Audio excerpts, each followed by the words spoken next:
হাজার হাজার বছর আগে শাস্ত্র বলেছিল কলিযুগে 5টি ঘটনা ঘটবে, তারপর শুরু হবে মহাপ্রলয়। এখন প্রলয়ের আগের নিস্তব্ধতা চলছে। আর সবচেয়ে ভয়ঙ্কর ব্যাপারটা কি জানেন? এই ঘটনাগুলোর 4টির সাক্ষী আমরা প্রতিদিন চোখের সামনে দেখছি। আর শেষ ইঙ্গিত জানলে আপনিও চুপ করে থাকতে পারবেন না, আঁতকে উঠবেন।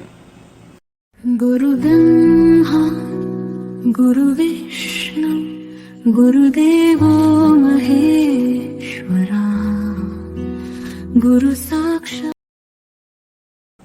আজ আমরা যাকে স্বাভাবিক জীবন ভাবছি, গীতা ও পুরাণে সেটাকেই বলা হয়েছে প্রলয়ের আগের নীরবতা। আপনি কখনো ভেবে দেখেছেন হাজার হাজার বছর আগে লেখা গীতা আর পুরাণ কিভাবে আজকের সমাজকে এত নিখুঁতভাবে বর্ণনা করে গেছে? শাস্ত্র বলছে কলিযুগ কিন্তু একদিনে হঠাৎ শেষ হবে না, ধীরে ধীরে। আজ আমরা জানব গীতা ও পুরাণ অনুযায়ী কলিযুগে ঘটবে কোন 5টি ভয়ঙ্কর ভবিষ্যৎবাণী, নাকি সেগুলো শুরু হয়ে গেছে, আমরা তার সাক্ষী প্রতি মুহূর্তে। ভগবত পুরাণে একটি ভয়ঙ্কর সত্য বলা হয়েছে, কলিযুগে ধর্ম হারিয়ে যাবে না, বরং ধর্মই সবচেয়ে বেশি ব্যবহৃত হবে। মন্দির থাকবে, পূজা হবে, উপবাস হবে, উৎসব হবে, কিন্তু ভক্তি থাকবে না। ধর্ম হয়ে উঠবে প্রদর্শন, এক ধরনের সামাজিক পরিচয়। কে কত বড় ধার্মিক, এই প্রতিযোগিতা শুরু হবে। গীতায় শ্রীকৃষ্ণ বলেছেন, যখন মানুষ ঈশ্বরকে ভালোবাসবে না, বরং ঈশ্বরকে ব্যবহার করবে নিজের ভয় ঢাকতে, নিজের লোভ ঢাকতে, সেই সময় শুরু হবে কলিযুগের গভীরতম অন্ধকার। কারণ যেখানে ধর্ম থাকে কিন্তু করুণা থাকে না, সেখানে ঈশ্বরও থাকেন না। আজ নিজেকে প্রশ্ন করুন, আমি কি ধর্ম মানি, নাকি ধর্মের আড়ালে নিজের অহংকার লুকায়, ধর্মকে ব্যবহার করে নিজের স্বার্থে? এই প্রশ্নটাই কলিযুগের প্রথম দরজা, প্রথম ইঙ্গিত। দ্বিতীয় ইঙ্গিত, সম্পর্ক ভেঙে পড়বে, রক্তের বন্ধন থাকবে না।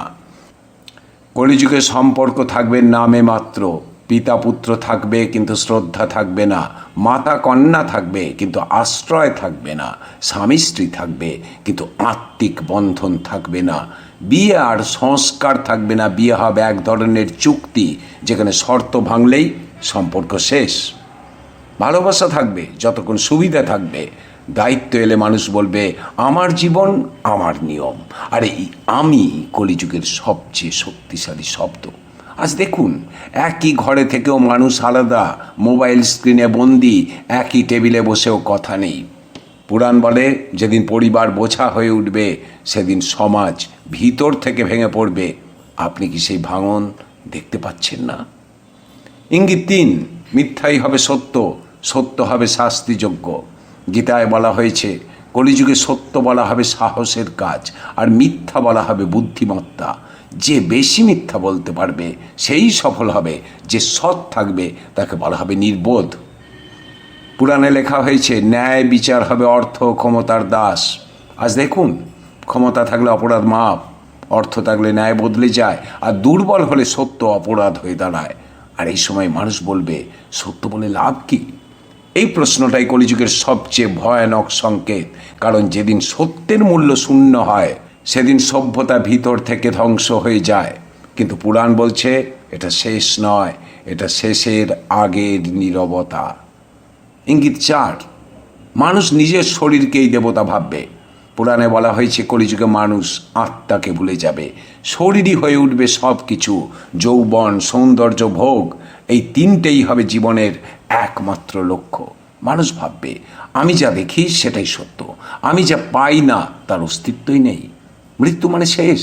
এই ধারণাই হবে কলিযুগের সবচেয়ে বড় জয়। কারণ যে মানুষ আত্মাকে অস্বীকার করে, সে ভয়কে দেবতা বানায়, আর সেই ভয়ই তাকে নিয়ন্ত্রণ করে। আর চারপাশে তাকান, মানুষ কি শান্ত, নাকি ভিতরে ভিতরে ধ্বংস হয়ে যাচ্ছে? পুরাণ বলছে এই অবস্থায় মানুষ বাঁচে কিন্তু জীবিত থাকে না। শেষ ইঙ্গিত 5, অকারণে মৃত্যু বাড়বে, মানুষ বুঝবে না কেন। গীতা ও বিষ্ণু পুরাণে ইঙ্গিত দেওয়া হয়েছিল কলিযুগের শেষ পর্যায়ে মৃত্যু অস্বাভাবিকভাবে বাড়বে। দুর্ঘটনা, হঠাৎ অসুখ, অকারণ আত্মহত্যা, মানসিকভাবে ভেঙে পড়া। মানুষ জানবে না সে কেন এত ক্লান্ত, কেন এত শূন্য, কেন বেঁচে থেকেও জীবনের অর্থ খুঁজে পাচ্ছে না। পুরাণ বলে এই সময় পৃথিবীর ভার সহ্য করা কঠিন হয়ে ওঠে, আর তখনই নীরবে শুরু হয় পরিবর্তনের প্রস্তুতি। কিন্তু সেই পরিবর্তন কেমন, সেটা অন্য ভিডিওতে আপনাদের জানাবো। এই ছিল গীতা ও পুরাণে বলা কলিযুগের 5টি ভয়ঙ্কর ইঙ্গিত বা ভবিষ্যৎবাণী।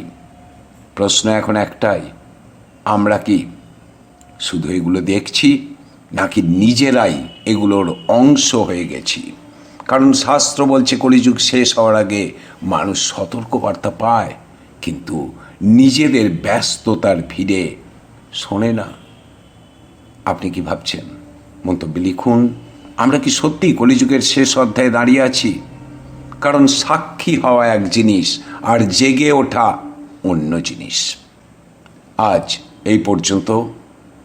আপনারা আপনাদের সুচিন্তিত মন্তব্য লিখে জানাবেন, আর প্রশ্ন থাকলে অবশ্যই পাঠাবেন। সময় অনুসারে আমি সেগুলোর উত্তর দেওয়ার চেষ্টা করব।